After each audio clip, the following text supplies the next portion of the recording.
Hello दोस्तों, स्वागत है आप सभी का टू द पॉइंट के मॉडर्न इंडियन हिस्ट्री के सेशंस में। हमने ऑलरेडी 22 चैप्टर्स ख़त्म किए हुए हैं।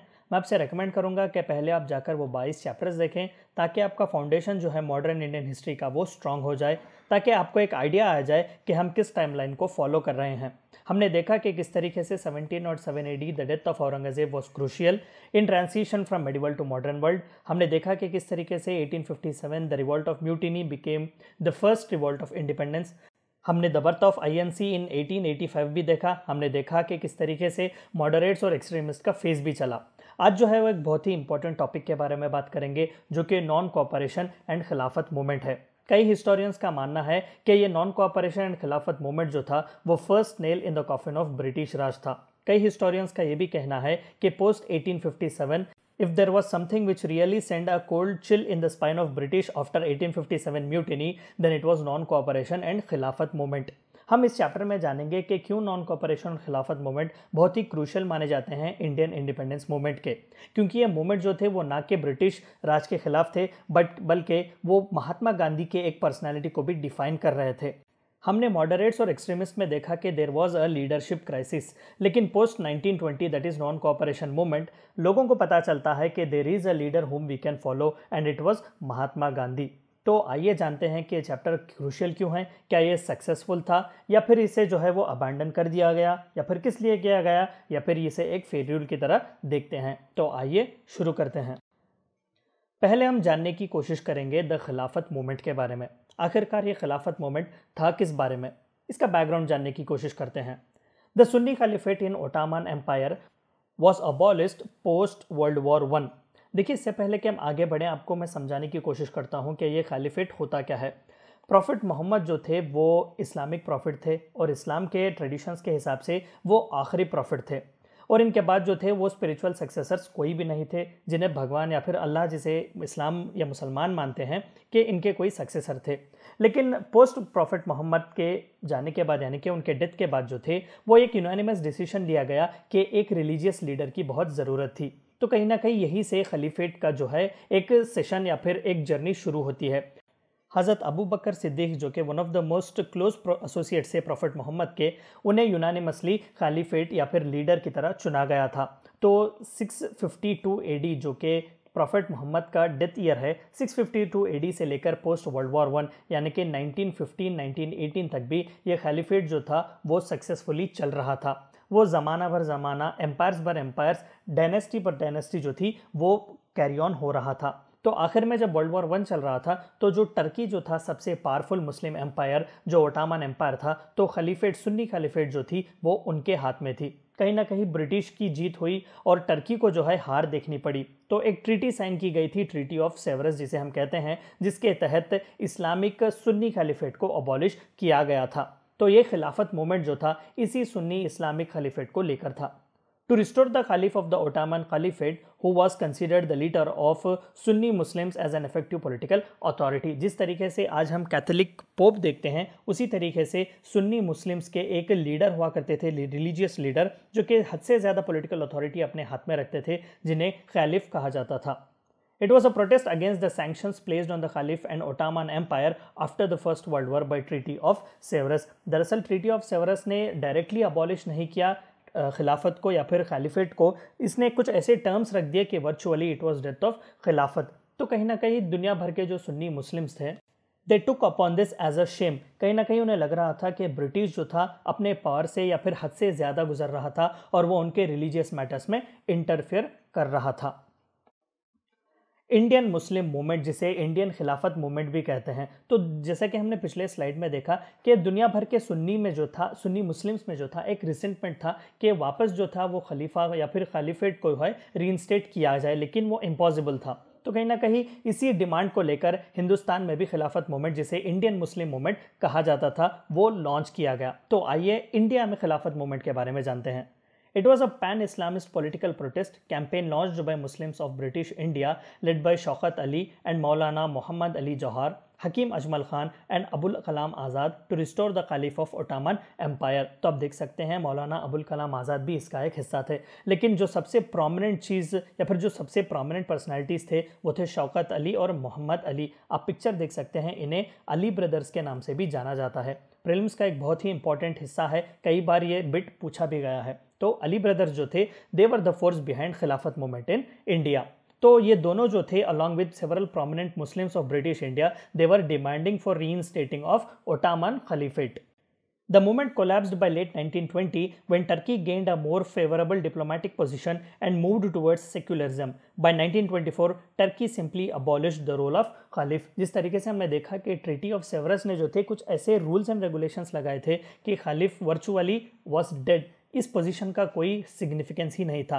आपने सुना होगा अतातुर्क केमल पाशा या फिर मुस्तफ़ा कमाल पाशा जो कि उस वक्त के टर्की के नेशनल लीडर माने जाते थे, तो उन्होंने जो था टर्की में सेक्युलरिज्म लागू किया था और उन्होंने लिटरली खलीफेट के रोल को जो है वो अबॉलिश किया और मॉडर्न टर्की को सेक्युलर लाइंस पर रीइंस्टेट किया या फिर एस्टैब्लिश किया। तो कहीं ना कहीं 1924 में जो था वो खिलाफत मूवमेंट या Indian Muslim movement virtually ended. An organization based in Lucknow, All India Khilafat Committee, was established aimed to build political unity amongst Muslims and use their influence to protect the Caliphate। तो देखिए किस तरीके से लखनऊ में जो थे वो एक ऑर्गेनाइजेशन बना गया ऑल इंडिया खिलाफत कमेटी। तो इस कमेटी के कार्यकाल में जो थे वो पूरे प्रोमिनेंट इंडियन मुस्लिम्स को, दरअसल पूरे इंडियन मुस्लिम्स को जो उस वक्त ब्रिटिश इंडिया का हिस्सा थे, उन्हें सब जुटाना था और जो था डिमांड करना था कि ओटोमन का खलीफ जो कि सुन्नी मुस्लिम के खलीफा जाने जाते थे उन्हें रीइंस्टेट किया जाए। In 1920 they published the Khilafat Manifesto which called upon the British to protect the Caliphate and for Indian Muslims to unite and hold the British accountable for this purpose। तो कहीं ना कहीं ब्रिटिश इंडिया में जो जितने भी Muslims थे, ज़्यादातर मेजॉरिटी जो सुन्नी थे, उनमें एक आक्रोश था ब्रिटिश के खिलाफ, क्योंकि यूजिंग ट्रीटी ऑफ सेवरस उन्होंने कहीं ना कहीं मुस्लिम खलीफा जो थे सुन्नियों के उन्हें डीथ्रोन किया गया था। खिलाफत leaders in the Indian National Congress. तो आइए जानते हैं कि इंडियन मुस्लिम्स जो थे उस वक्त ब्रिटिश इंडिया के, उनका नॉन कोऑपरेशन मूवमेंट से किस तरीके से एसोसिएशन हुआ और खिलाफत लीडर्स और आईएनसी का रिलेशन किस तरीके से आगे बढ़ा। In 1920 an alliance was made between Khilafat leaders and Indian National Congress. Congress leaders Mohandas Gandhi and Khilafat leaders promise to work and fight together for the cause of Khilafat and swaraj. देखिए जाहिर सी बात है ये टाइमलाइन जो है वो 1920s में आती है, लेकिन 1910 से लेकर 1920 के बीच बहुत ही प्रोमिनेंट डेवलपमेंट्स हुए।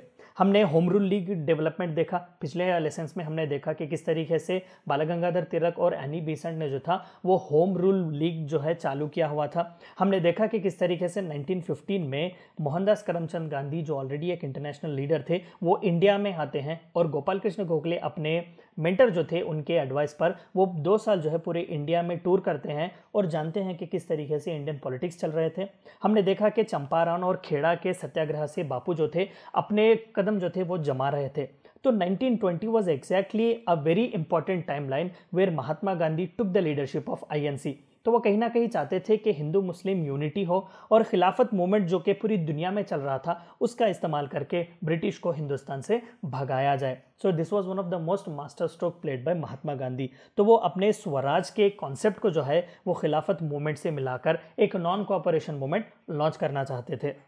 Seeking to increase pressure on British, the Khilafists became a major part of non-cooperation movement, a nationwide campaign of mass, peaceful, civil disobedience। तो बापू का भी यही चाहना था कि आईएनसी जो है वो पीसफुल एक अहिंसा के तौर पर, एक अहिंसा के मार्ग में सिविल डिसोबीडियंस को है वो आगे बढ़ाए ताकि ब्रिटिश के खिलाफ रिसेंटमेंट हो। और कहीं ना कहीं Khilafat movement was also working for this cause. तो बापू को लग रहा था कि this was the best time कि हिंदू मुस्लिम को एक किया जाए, खिलाफत और स्वराज के नाम से एक full fledged non cooperation movement को लॉन्च किया जाए। The supporter of the Khilafat helped Gandhi and Congress ensure Hindu-Muslim unity during the struggle। बिल्कुल। Khilafat leaders such as Dr. Ansari, Maulana Azad and Hakim Ajmal Khan also grew personally close to Gandhi। आप picture देख सकते हैं, ये हकीम अजमल खान साहब की picture है। He is one of the most prominent Muslim freedom fighters of India. तो कहीं ना कहीं मौलाना अबुल कलाम आज़ाद और हकीम अजमल खान जैसे पर्सनालिटीज़ बापू के क्लोज हो चुके थे इस खिलाफत मूवमेंट को लेकर, जो कि आगे के फ्री इंडिया या फिर आगे के इंडियन इंडिपेंडेंस मूवमेंट में बहुत ही क्रूशियल रोल प्ले करने वाले थे। मौलाना अबुल कलाम आज़ाद तो हिंदुस्तान के पहले एजुकेशन मिनिस्टर बने थे। These leaders found the Jamia Millia Islamia in 1920 to promote independent education and social rejuvenation for Muslims। तो ये तीन इंपॉर्टेंट पर्सनैलिटीज़ आपको याद भी रखने होंगे, डॉक्टर अंसारी, मौलाना आज़ाद और हकीम अजमल खान जो थे, they were the founders of Jamia Millia Islamia, जो कि आज का एक यूनिवर्सिटी है दिल्ली का, in 1920 to rejuvenate Muslims of Indian subcontinent. तो ये था इंपॉर्टेंस और ये था इंफॉर्मेशन खिलाफत के बारे में, खिलाफत मूवमेंट के बारे में। आइए नॉन कोऑपरेशन मूवमेंट के बारे में जानते हैं। नॉन कोऑपरेशन मूवमेंट था क्या, या फिर इसके ओरिजिन या रीजंस कहते, चलिए इस पर एक बार नजर डालते हैं। It was launched on 4 September 1920 by Mahatma Gandhi with aim of self-governance and obtaining full independence, as Indian National Congress withdrew its support for British reforms following the Rowlatt Act of 21st March 1919 and the Jallianwala Bagh Massacre of 13th April 1919। हम आगे के slides में देखेंगे कि Jallianwala Bagh massacre क्या था। तो आइए देखते हैं कि दरअसल रॉलैट एक्ट क्या था, जिसके तहत जो थे महात्मा गांधी ने एक full fledge non cooperation movement launch करने का डिसीजन लिया था। The Rowlatt act in March 1919 suspended the rights of defendants in sedition trials, was seen as a political awakening by Indians and a threat by British. The act motivated Gandhi to conceive the idea of satyagraha, which he saw as synonymous with independence। दरअसल IPC, जिसे हम Indian penal code कहते हैं, वो 1860 में British government ने पास किया हुआ था, जिसे आज भी हम फॉलो करते हैं। लेकिन आईपीसी की एक धारा है सेक्शन 124A, जिसे सेडेशन के नाम से भी जानते हैं। दरअसल ये आईपीसी की धारा 124A जो है वो एक पावर देती है गवर्नमेंट के हाथ में कि it can arrest anyone without explanation on the charge of sedition, कि अगर मान लेते हैं कोई किसी एक इंडिविजुअल ने सरकार के खिलाफ बात की है, तो कहीं ना कहीं सरकार in the larger interest of nation और नेशंस प्रोटेक्शन ऑफ इंटीग्रिटी वो उसे अरेस्ट कर सकती है। तो कहीं ना कहीं इसी सेक्शन 124A को ब्रिटिश जो थे वो गलत इस्तेमाल कर रहे थे। तो रॉलैट एक्ट जो था वो इस सेडेशन को तो लीगलाइज कर ही रहा था, लेकिन कहीं ना कहीं जो डिफेंडेंट थे यानी कि जिन्हें अरेस्ट किया जाता था उनके राइट्स को भी सस्पेंड किया जाता था एक फेयर ट्रायल के लिए। कहीं ना कहीं हिंदुस्तानी बेहतर जानते थे कि एक साजिश थी ब्रिटिश गवर्नमेंट की हिंदुस्तान फ्रीडम फाइटर्स के खिलाफ। प्रोमिनेंट पर्सनैलिटीज़ अगर कह सकें तो महात्मा गांधी और बाला गंगाधर तिलक को भी जो था वो आईपीसी 124A यानी कि सेडेशन की धारा के तहत अरेस्ट किया गया था। तो इसी इनफेमस रॉलैट एक्ट के खिलाफ जो थे पूरे देश में दंगे हो रहे थे, कहीं ना कहीं लोग नाराज थे। Factors leading to the non cooperation movement. तो आइए देखते हैं कि दरअसल रॉलैट एक्ट का और जलियनवाला बाग मैसेकर से क्या लेना देना है। Jallianwala Bagh massacre in Amritsar.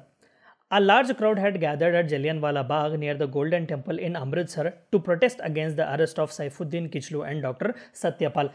दरअसल सैफुद्दीन किचलू और डॉक्टर सत्यपाल जो थे वो फ्रीडम फाइटर्स थे, वो कहीं ना कहीं रॉलैट एक्ट के खिलाफ अपनी आवाज़ उठा रहे थे, तो ब्रिटिश गवर्नमेंट ने उन्हें अरेस्ट किया हुआ था। तो इनके अरेस्ट के खिलाफ आवाज़ उठाने के लिए there were group of people जो ज़्यादातर सिख्स थे, वो अमृतसर के पास एक गार्डन था या एक बाग था, पार्क जलियनवाला बाग, तो वहाँ पर ये असेंबल हुए थे अपना प्रोटेस्ट करने के लिए।